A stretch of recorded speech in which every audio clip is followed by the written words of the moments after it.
मान्यवर स्टेजवरील मान्यवर आणि इथे बसलेल्या माझ्या मित्रांनो, आजपर्यंत आपण डॉक्टर बाबासाहेबांच्या जन्मावरच घुटमळत आहोत.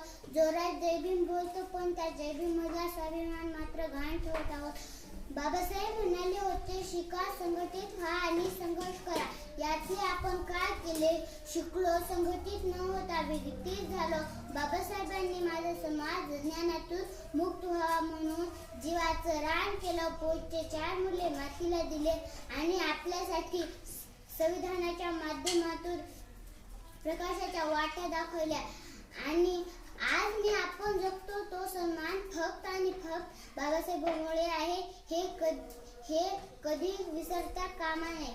आठवा मित्रांनो, तो काळ डोळ्यासमोर आला की अंगाचा थरकाप उडतो. मग तुम्ही सांगा, बाबासाहेबांनी त्या मनोवाद्या कसा सामना केला असेल?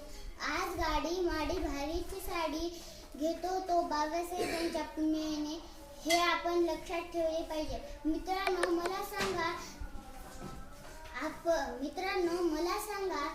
आपण संविधानाला खूप मानतो, पण किती जणांच्या घरी संविधानाचे पुस्तक आहे? फक्त संविधान नाव मात्र माहीत आहे.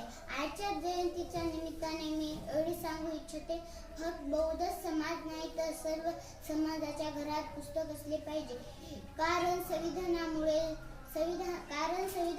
जगण्याची दिशा, हक्क आणि कर्तव्य मिळाले. सर्वांना समान कायदा मिळाला. एवढे बोलून मी माझे 2 शब्द संपवते. जय भीम.